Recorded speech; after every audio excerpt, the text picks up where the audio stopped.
Alrighty, g'day all my gamer girls, welcome back to yet another video. First things first, happy National Parfait Day.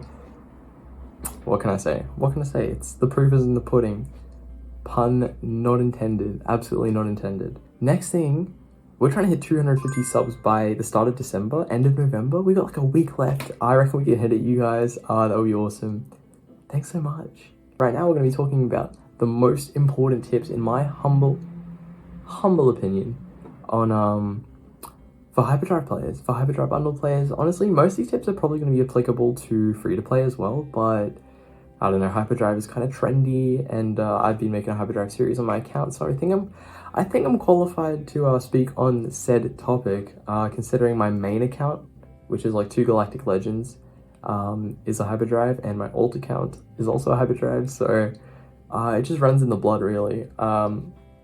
But yeah, tip numero uno, don't feel like the game is a sprint, okay? The game is a marathon. This is not a sprint. Doesn't matter if you're not the first person getting the first relics up in the shard, you're not your first negotiator unlock in your fleet arena. Like, it's not that deep. You have to accept that you can't always keep up with the whales, and you can't always keep up with the horde accounts, because that's just not how this works, especially if you're not a spender either. So sometimes you just have to take the L. For a while you might have to accept top 20, top 50 even, and just go with that, and you'll build up over time. Once everybody starts getting in their relics, their relic teams, everybody's going to sort of hit the same mark, because once you all have relics, you can't go higher than that, you know. Whereas at the very start, you know, you're going to have anywhere between gear 8 to gear 12 characters, while some people are going to have relics, which is going to be unbalanced. So don't let that frustrate you, don't let that get to you, just know that you will be on top, that's what she said, fairly soon. So that's my first tip. Next thing is to make sure you have a farming guide prepared that actually has fleet and squad arena capabilities, because you do want to be maximizing your crystal outcome in both of those. I'm not about to plug my own farming guide in my own video. Yes, I will. My farming guide is pretty good. I am following it right now on my Hyperdrive series. If you guys want to check that out, highly recommend. Yeah, so basically we've got the whole Galactic Republic going up in the arena and building up the negotiator fleet on the side. It goes pretty hand in hand. I think it's probably one of the better routes out there, I'm not gonna lie. Speaking of farming routes, please don't rush Sith Eternal Emperor.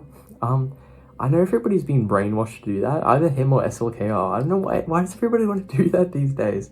Like, I get it's important to have a GL, but honestly, having C is awful because he gets beaten by so much. Literally, in my main arena shard, we're only like a year and a half in, right?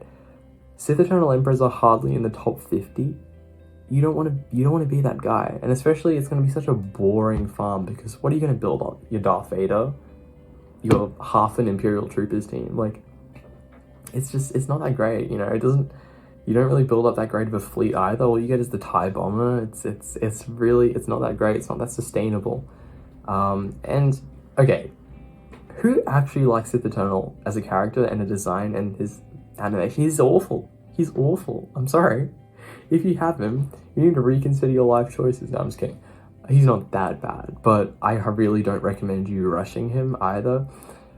I can kind of respect a SLKR rush, because he does still have some counter ability against some JMK lineups and that kind of thing. So he does have a future, basically. Whereas in my opinion, C does not. That's just me. I am a C hater, self-proclaimed, and yeah. Alright, my next gamer tip is definitely hop on the Discord. Discord is a very important place to be. For Galaxy of Heroes, go find yourself a double Geonosis territory battle guild. One that does light side, one that does dark side.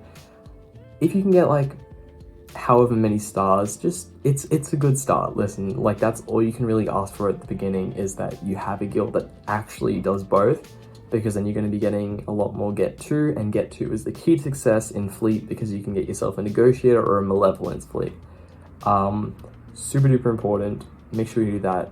Oh, another thing, If you are farming for Malik or General Skywalker, do make sure you save up your Get 1 currency, because you don't want to have these guys stuck at like 5 or 6 stars. It's the worst feeling ever, so just make sure you're not there.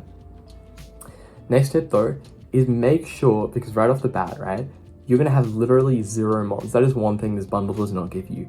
No mods at all. So you have to do your 350 crystal refreshes for your mods.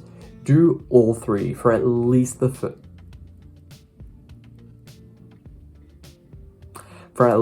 first month of your new account, because then you're gonna have no mods. Okay, what's going on here?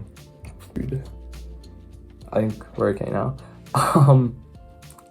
Where was I at? Oh yeah. Okay, now I'm gonna be yellow for the rest of the video. Sorry about that, you guys.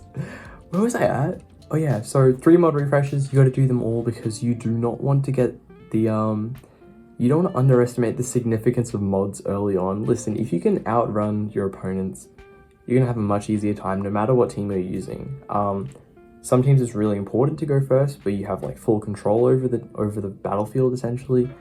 And so you're definitely gonna want to focus on those mods early on, and yeah, that is a pretty important thing for guild recruiters as well. They really do like people with good mod scores, so get on that. Alright, another thing is make sure that you get yourself, this is a very specific one, but make sure that you get yourself Houndstooth at least unlocked, you get yourself Bosk at least unlocked, and up to gear 12. You gotta, gear 12 is, gear 11 is the magic number. If you can chuck a Zeta on there, even better, you know. Houndstooth is literally a cheat code in both Fleet Arena and clearing all those fleet nodes. If you need to get to like 5A to get Shakti or whatever it is, Houndstooth is your go-to essentially. Another double up that is really important, you got to make sure that you have a decent enough bounty hunter team so that you can take on the credit heists and whatnot, because you definitely want to be 3-starring those. It's just a necessity right away, because you know you need all the credits you can get. That brings us on to our next tip. In fact, you're going to be broke at the very beginning. I am experiencing that right now. If you want to, so I keep plugging my own series. Is that embarrassing? I don't know. But we are broke with both ability materials and with credits. So use those really wisely at the beginning, because they are going to be in short supply essentially at the beginning. So yeah, but hold on to those and use them where you really need to for your arena team basically. All right, yet another gamer tip is you can actually go into the time settings and change your times. Wow. You know, basically you just go into your time settings and you can literally change when your payout is and when your refreshes are. So you can do that to line it up for your specific schedule. You can do that twice a year. Highly recommend you do that. Like, just give yourself like an hour or 2 where you're free, like whether that's like after work or like during your lunch break. I don't know, he's getting a 2-hour lunch break, but like, you know what I mean, right? Highly recommend you do that so you actually have control over your time rather than like having to panic. You're like, oh my gosh, there's somebody at the door. I gotta go get the door. No, I'm gonna climb. You feel me? It's not a good place to be in. And yeah, that's it. Okay, and finally, this is the least generic, least cheesy, least cliche tip of all. It is the just have fun with it, right? You spent the money on the Hyperdrive bundle because you enjoy this game and you enjoy collecting Star Wars characters and using them, and that's what it's all about at the end of the day, right? Like, if you're not going to enjoy who you're farming, you're not going to enjoy this game. That it's simple as that, you know. Like, I bloody love General Skywalker. He is an incredible character in the Clone Wars and he's just bloody awesome, and that's a big reason why I like to farm him.